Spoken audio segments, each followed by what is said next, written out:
Malam itu, gue akhirnya dapat izin buat live streaming di rumah yang paling dihindari satu kampung. Rumah nomor 27, kosong hampir 5 tahun. Kata warga, dulu satu keluarga tinggal di sana. Dan cuma satu yang keluar hidup-hidup. Nama gue Arga. Konten gue biasanya explore tempat angker. Tapi kali ini beda. Dari depan pagar aja, suasananya udah bikin dada sesak. Cat temboknya mengelupas, jendela lantai 2 kebuka sedikit. Padahal nggak ada angin. Jam ke-22,47. Gue mulai live. Yo, balik lagi bareng gue Arga. Malam ini kita di rumah nomor ke-27. Katanya sih, ada yang masih tinggal di dalam. Komentar langsung banjir. Bang, sendirian? Jangan masuk kamar atas. Belakang lo tadi kayak ada yang gerak. Gue ketawa, merasa itu cuma sugesti. Pagar berderit pas gue dorong. Suaranya panjang, kayak protes karena udah lama gak dibuka. Halaman dipenuhi rumput liar. Bau tanah basah campur sesuatu yang amis. Pintu depan gak dikunci. Begitu gue masuk, hawa dingin langsung nyamber. Bukan dingin biasa, dingin yang bikin kulit merinding tanpa sebab. Flashlight kamera gue nyapu ruang tamu. Sofa tua, meja kayu retak, dan di dinding ada bekas sesuatu kayak cipratan yang udah menghitam. Kayaknya bekas lembab doang, kata gue, lebih buat menangin diri sendiri. Komentar makin liar. Bang, itu bukan lembab, itu bekas darah. Gue pura-pura gak baca. Tiba-tiba, suara ketukan. Tok, tok, tok, pelan. Dari arah dapur. Dengar nggak sih? Gue bisik. Cat langsung spam. Dengar, itu dari belakang lo, jangan ke dapur. Tapi ya, justru itu yang bikin konten menarik. Gue jalan pelan ke dapur. Setiap langkah kayak menggema lebih keras dari seharusnya. Lantai kayu berderit. Ketukan berhenti. Dapur kosong. Tapi kulkas tua di sudut ruangan menyala. Padahal rumah ini udah lama gak ada listrik. Lampu kecil di kulkas itu berkedip-kedip. Gue ngerasa ada yang gak beres, tapi rasa penasaran lebih besar. Gue tarik gagang kulkas. Kosong. Cuma ada satu mangkuk kecil di tengah rak, isinya air. Airnya bergelombang pelan, kayak ada yang baru aja menyentuhnya. Ini aneh banget. Gumam gue. Tiba-tiba layar lift gue ngelag. Komentar berhenti bergerak. Sinyal full, tapi chat nggak update. Lalu satu komentar muncul. Kamu kenapa balik lagi? Gue merinding. Balik lagi? Maksudnya, komentar itu hilang. Diganti ribuan pesan baru. Itu siapa di belakang lo? Bang, ada cewek berdiri. Jangan nengok, refleks. Gue nengok, kosong. Tapi kamera depan menangkap sesuatu yang gak gue lihat langsung. Di layar, tepat di belakang gue, ada sosok perempuan berdiri di ambang pintu dapur. Rambutnya panjang menutupi wajah. Bajunya putih kotor, basah di bagian bawah. Gue putar badan lagi. Nggak ada siapa-siapa. Tangan gue mulai gemetar. Ini cuma glitch, kan? Gue berusaha ketawa. Tiba-tiba kulkas di belakang gue nutup sendiri. Bieraka, lampunya mati. Gelap total. Flashlight kamera berkedip 2 kali. Lalu mati. Sekarang cuma ada cahaya redup dari layar IP, dan di layar itu, gue lihat sesuatu. Sosok tadi sekarang berdiri tepat di depan gue. Padahal secara nyata, gue gak merasa ada siapapun. Napas gue berat. Loh, siapa? Suara gue hampir gak keluar. Layar lift tiba-tiba normal lagi. Komentar bergerak cepat. Bang lari, dia di depan lo, jangan dim. Perempuan itu perlahan mengangkat kepalanya. Rambutnya tersibak sedikit. Wajahnya pucat, matanya cekung. Tapi yang bikin gue beku, bibirnya bergerak. Dan suara itu gak keluar dari depan gue. Suara itu keluar dari dalam kepala gue. Kamu janji gak bakal tinggal. Sekejap, pandangan gue buram. Tiba-tiba gue berdiri di ruang tamu. Tapi bukan dalam kondisi sekarang. Ruangan terlihat lebih baru. Catnya masih bagus. Ada suara tawa anak kecil dari lantai atas. Seorang pria berdiri di dekat tangga. Wajahnya samar, tapi matanya kosong. Rumah ini milik kami, katanya. Lalu suara jeritan perempuan dari atas. Bieraka, suara benda jatuh. Tangga berubah jadi gelap pekat. Dan gue sadar, gue bukan cuma nonton. Gue berdiri di situ. Di masa lalu, perempuan tadi muncul di atas tangga. Sekarang wajahnya jelas, penuh luka lebam. Air mata bercampur darah. Kami nggak pernah pergi, bisiknya. Sekejap semuanya kembali ke dapur. Gue terjatuh, napas gue tercekat. Lift masih jalan. Penonton sekarang 48.000. Komentar makin kacau. Bang mukanya berubah. Mata lo hitam. Itu bukan lo. Gue buka kamera depan. Dan gue hampir ngejatuhin Ekpi. Wajah gue. Bukan gue. Kulit gue pucat. Mata gue cekung. Senyum tipis terbentuk tanpa gue kendalikan. Tangan gue bergerak sendiri, mendekatkan kamera ke wajah. Mulut gue terbuka. Tapi suara yang keluar, bukan suara gue. Dia sudah kembali. Lift langsung mati. Layar gelap. Gue nggak tahu berapa lama gue pingsan. Waktu gue sadar, gue ada di luar rumah. HP gue tergeletak di tanah. Jam menunjukkan 03,12. Semua rekaman hilang, tapi notifikasi masuk ribuan. DM, mention, pesan dari teman. Arga, itu siapa yang masuk ke rumah setelah lo jatuh? Arga, kenapa ada 2 orang di lift? Arga, lo keluar sendirian. Tapi yang nutup pintu dari dalam siapa? Gue nggak ngerti. Gue cek galeri, kosong. Tapi satu foto muncul, foto rumah nomor ke-27. Di jendela lantai 2, ada gue berdiri di sana, melambai.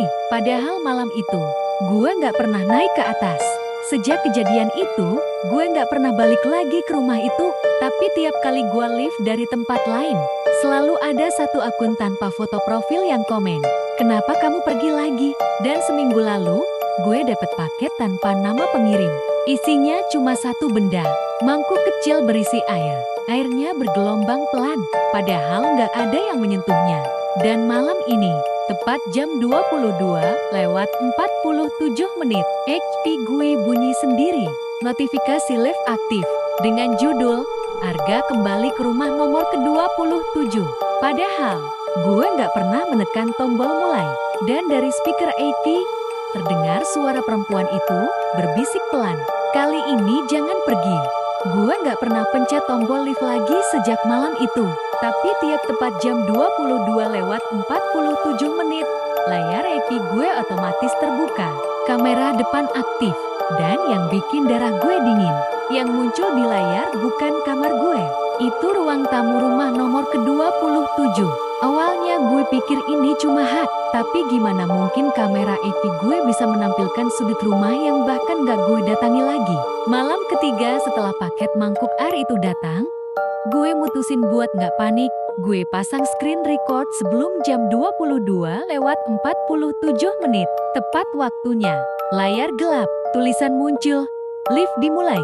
Viewers langsung naik. 3, 12, 90 ke 1200. Komentar berjalan sendiri tanpa gue bisa kontrol. "Kamu datang lagi. Kenapa kamu tinggalkan kami?" Naik ke atas. Gue cuma duduk di kasur. Tapi di layar, kamera bergerak pelan menyusuri ruang tamu rumah nomor ke-27. Seolah ada yang memegang HP itu dan berjalan. Langkahnya pelan, stabil, menuju tangga. Napas gue mulai gak teratur.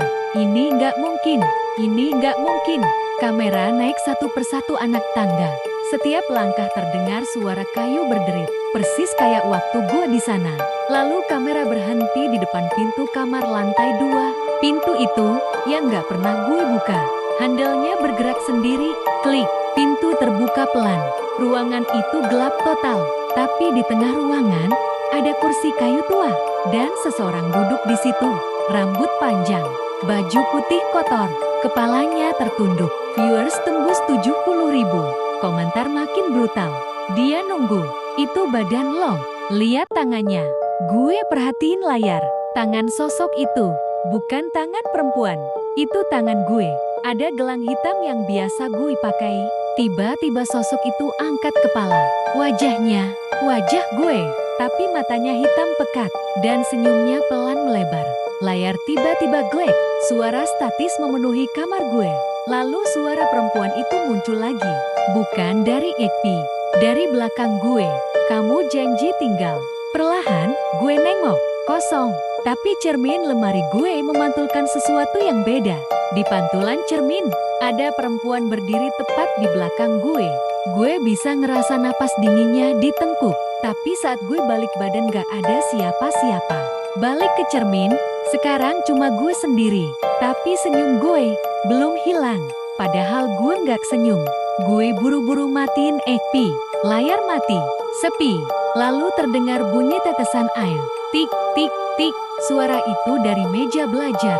Mangkuk kecil itu, air di dalamnya sekarang penuh sampai hampir tumpah. Dan permukaannya bergelombang liar. Seolah ada sesuatu bergerak di dalamnya. Tiba-tiba HP gue nyala lagi. Lift masih berjalan. Dan sekarang kameranya bukan di rumah nomor ke-27. Kameranya ada di kamar gue. Memperlihatkan gue duduk membelakangi kamera. Padahal, gue lagi pegang SP itu. Di layar, gue yang duduk itu perlahan berdiri. Pelan. Lalu memutar kepala 180 derajat menghadap kamera. Mata hitam. Senyum terlalu lebar. Cat meledak. Itu bukan lo. Lari. Di belakang lo ada lagi. Gue ngerasa jantung gue mau pecah. Karena dari arah pintu kamar terdengar suara langkah. Pelan. Berat. Seolah ada dua orang masuk. Gue kunci pintu. Tapi suara itu berhenti tepat di depan kamar. Lalu ketukan. Tok, tok, tok. Persis kayak di dapur rumah nomor ke-27. Suara perempuan itu berbisik pelan dari balik pintu. Kami tidak pernah keluar. Lampu kamar gue mati. Gelap total. HP jeti satu-satunya cahaya. Di layar, gue lihat pintu kamar perlahan terbuka sendiri. Padahal tadi gue kunci. Perempuan itu masuk. Kali ini jelas. Wajahnya penuh luka lebam. Mata cekung. Bibirnya pucat kebiruan. Tapi yang bikin gue beku, di belakangnya ada pria berdiri. Dan di belakang pria itu, anak kecil. 3 sosok. Mereka berdiri mengelilingi gue. Live viewers tembus 120.000. Tiba-tiba salah satu komentar muncul dan nge-freeze di atas semua cut lain. Kamu yang terakhir. Perempuan itu maju 1 langkah. Rumah itu butuh 1 lagi. Sekejap, gue ngerasa lantai kamar gue berubah jati kayu tua. Dinding kamar berubah jati dinding lapuk. Bau tanah basah memenuhi udara. Dan saat gue sadar, gue berdiri di ruang tamu rumah nomor ke-27. HP masih di tangan gue. Lift masih aktif. Tapi sekarang cat berubah. Bukan lagi penonton biasa. Nama-nama akun berubah jadi tanggal. Semua tanggal orang hilang di kampung itu. 1 tanggal baru muncul di paling bawah. Nama akun, Arga. Gue mundur pelan. Pintu depan tertutup sendiri. Tangga berderit. Seseorang turun. Perempuan itu. Tapi kali ini dia nggak sendirian. Ada gue. Versi gue yang matanya hitam. Dia berdiri di sampingnya. Kamu janji tinggal? Katanya dengan suara gue sendiri. Tiba-tiba ingatan gue berputar. Flash. Gue kecil berdiri di depan rumah nomor ke-27. Flash. Orang tua gue pindah mendadak tanpa alasan. Flash. Seorang perempuan menangis di ruang tamu. Dan gue sadar sesuatu yang bikin kaki gue lemas. Gue pernah tinggal di rumah ini. Sebentar, saat kecil. Dan malam sebelum gue pindah. Ada seseorang yang hilang. Ternyata bukan keluarga itu yang tinggal selamanya. Rumah itu memilih. Dan malam ini, pilihan itu jatuh lagi ke gue. HP gue jatuh ke lantai. Kamera menghadap ke atas. Menangkap gue yang berdiri membeku. Perempuan itu mendekat. Sekarang kamu ingat, sosok gue yang bermata hitam meraih bahu gue. Dan semuanya gelap. Live berakhir di angka 666.666 viewers. Keesokan paginya, berita viral. Seorang YouTuber ditemukan pingsan di depan rumah kosong nomor ke-27. Tanpa luka, tanpa penjelasan. Saat gue sadar di rumah sakit, orang-orang bilang gue cuma halusinasi. Katanya live itu cuma era. Katanya nggak ada apa-apa di rekaman. Tapi satu hal yang mereka nggak tahu. Sejak gue pulang, cermin di rumah gue nggak pernah lagi memantulkan gerakan yang sama persis. Kadang refleksi gue telat sepersekian detik, kadang senyumnya muncul duluan. Dan setiap jam 22:47 ada notifikasi baru. Siap untuk pulang. Dan semalam, gue bangun jam 3:12 dalam keadaan berdiri di depan pintu rumah nomor ke-27. Tanpa ingat gimana caranya gue sampai sana. Pintu itu terbuka sedikit. Dari dalam terdengar suara anak kecil tertawa. Dan suara perempuan itu berbisik lembut. Kali ini, jangan bangun lagi.